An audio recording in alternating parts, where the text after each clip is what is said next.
चलो, अब मैं आपको अब एक छोटा सा सरल विषय लेता हूं, दिग्बल। वैसे तो षडबल में शामिल होता है दिग्बल। षडबल जब हम पढ़ेंगे, षडबल का एक पार्ट है दिग्बल। 6 षडबल होते हैं ना, उसमें से एक बल दिग्बल होता है। लेकिन इसको इंडिविजुअली भी आदमी को बहुत अधिक ध्यान रखना चाहिए। इसको, ये एक विशेष स्थितियां हैं जहां ग्रह बहुत बलवान होता है, तो ये हमेशा ध्यान में रहनी चाहिए आदमी को, कभी नहीं भूलना चाहिए कि दिग्बल स्थान है ना, तो वहां पे वो ग्रह नीच का होकर भी अगर दिग्बल को प्राप्त हो रहा है तो दिग्बल। अब दिग्बल 10वें भाव में सूर्य मंगल को प्राप्त होता है। ये सिर्फ याद करने की बात है। अब क्यों प्राप्त होता है वो मैं बताता हूं।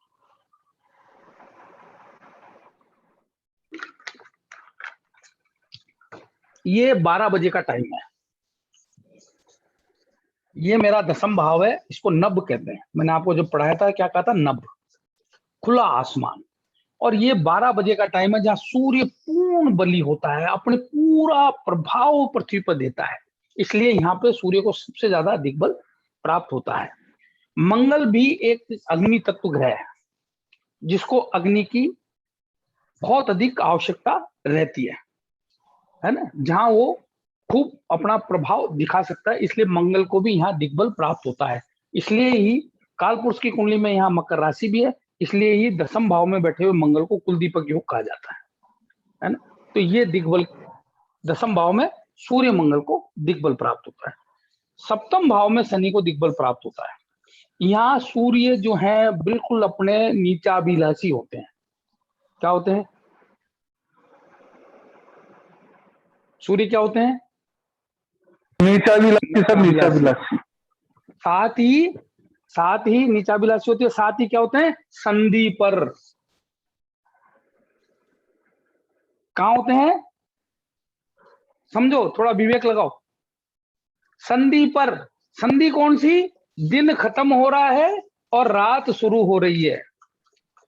दिन खत्म हो रहा है, रात शुरू हो रही है, संधि स्थान है।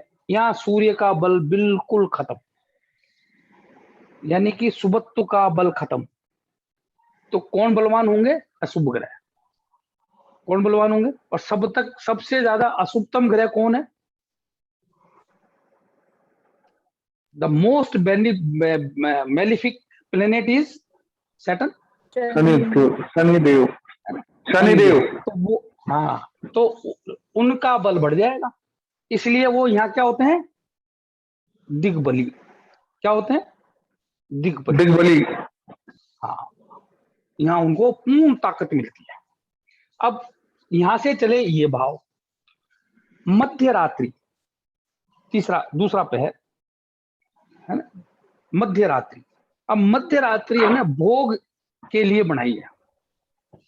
हर टाइम पे चंद्रमा कौन सा शुक्र। कर्म क्या करना है। इसलिए ही संध्या काल में आप अगर पूर्वजों से बात करेंगे तो संध्या होते ही आदमी को सारे कार्य बंद कर देने चाहिए। कोई कार्य उस समय, भोजन नहीं करना चाहिए, कोई पढ़ाई नहीं करनी चाहिए, कोई तरह का व्यापार व्यवसाय नहीं करना चाहिए, क्योंकि उसमें सब में हानि होगी। ये तो आप जानते हैं। जब और संध्या काल में भगवान की आरती होती है, संध्या होती है ना, जो मंदिरों में जाते हैं तो संध्या काल में आरती होती है। तो उस समय कोई काम नहीं करा, सिर्फ प्रभु आराधना करनी है, क्योंकि तमस की प्रधानता हो जाती है। राइट। अब ये भोग टाइम है। रात्रि काल में चंद्रमा राजा, रात का चंद्रमा राजा है, दिन का चंद्रमा सूर्य है। तो सूर्य मध्य में, इसका पूरा मध्य क्या है, ये, और इसका पूरा मध्य क्या है, ये। यानी कि लगन से सप्तम के बीच का मध्य पकड़ूं तो चतुर्थ का मध्य, और लगन से सप्तम का इधर पकड़ूं तो 10वें का मध्य। तो यहाँ सूर्य जो दिन का राजा है वो यहाँ बलवान हुआ, तो चंद्रमा यहाँ बलवान। तो रात का राजा तो चंद्रमा है, रात का राजा चंद्रमा है, तो वो उसको दिग्बल प्राप्त होता है यहाँ। और शुक्र, ये भोग का सर्वोत्तम समय है। ऋषियों ने इस टाइम को भौतिक सुखों के लिए स्थापित किया है, ठीक है ना। इसलिए शुक्र की यहाँ प्रबल प्राथमिकता होती है। शुक्र पूर्ण प्रमाद में होता है, पूर्ण सुख प्रदान करता है, राइट। इसलिए उसको दिग्बल प्राप्त हुआ। अब सुबह उठते ही जब उठता है आदमी, तो वो नई शक्ति को प्राप्त करता है, बुद्धि को प्राप्त करता है, गुरुत्व को प्राप्त करता है, ज्ञान को प्राप्त करता है, ऊर्जा को प्राप्त करता है, यानी कि नई देह को प्राप्त होता है। जो मृत्यु है वो निंद्रा मृत्यु है, निंद्रा मृत्यु है, यानी कि हम जब रात को सोते हैं तो हम एक तरह से मरण अवस्था में जाते हैं, और जो आदमी जितनी गहरी निंद्रा में जाएगा उतना उत्तम, जितनी गहरी निंद्रा में जाएगा उतना उत्तम। अब जब उसका पुनर्जन्म होगा तो क्या होगी, उसकी देह प्राप्त होगी, यानी गुरु, और देह के साथ बुद्धि ज्ञान। तो गुरु और बुद्ध कहां दिग्बली होंगे? लगन में। कहां दिग्बली होंगे? लगन में। याद रहेगा? हेलो? हाँ सर, हाँ सर, बिल्कुल बिल्कुल सर। हाँ विनीत जी हैं सर। हेलो? हाँ विनीत जी। यस सर, मैं तो यही बोल रहा, बिल्कुल याद रहेगा।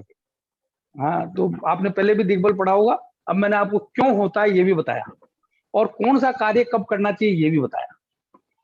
तो यहाँ पे सूर्य जो है, इन तमस ग्रहों का तो राशि संधि आ गई, तो वो तो अपना बल खो देंगे और यहाँ सूर्य उदय हो जाए। कौन होंगे? सूर्य, दैट इज माई असेंडेंट।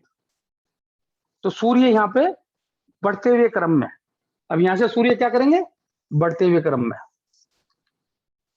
शक्ति को गेन करेंगे। यहां से शनि बढ़ते हुए क्रम में, समझ रहे हो ना आप? वो मैं जो आपको अब सीक्वेंस बताइए वो हर जगह लागू होगी, ठीक है ना। अब मान लीजिए ये मंगल यहाँ है, तो अपने दिग्बल स्थान के पास में तो बलवान है, यहाँ आ गए तो और थोड़े कमजोर हो गए, यहाँ आ गए तो और कमजोर हो गए, यहाँ आ गए तो और कमजोर हो गए, और यहाँ आ गए तो बिल्कुल दिग्बलहीन हो गए। इस प्रकार से आपको स्थापित करना पड़ेगा। तो क्या दिग्बल क्लियर हुआ? सर बिल्कुल क्लियर हुआ सर। एक बात इससे स्पष्ट हो गई कि जैसे सूर्य अगर दिग्बल है तो शुक्र दिग्बल नहीं होंगे फिर, और बुध भी थोड़ा सा अपना प्रभाव कम होगा उनका। अगर शुक्र दिग्बल है तो सूर्य का प्रभाव कम होगा सर, क्योंकि ये तीनों ग्रह आपस में आसपास में रहते हैं ना सर। हाँ, बात सही। कुंडली में तीनों ग्रह आसपास में रहते हैं। बिल्कुल बिल्कुल बिल्कुल सही बात करो। तो इसलिए ही तो हमारे ऋषियों ने इस दुविधा को सुलटाने के लिए क्या किया? नवमास बना दिया। नवमास का महत्व क्यों है? इसलिए ही है। अभी मैंने आपको थोड़ी देर पहले बताया था ना कि ग्रह का जो है सूर्य से बुध के लिए बताया था। हाँ, बुध के लिए बहुत अच्छा बताया था। हाँ, जैसे तो किसी का बुध, जैसे किसी का, इसलिए ही नवमास का महत्व है, इसलिए ही नवमास का महत्व है। ठीक है ना, बहुत बढ़िया। ठीक है ना, ये क्लियर? कोई नए नए नए स्टूडेंट में है वो बताओ।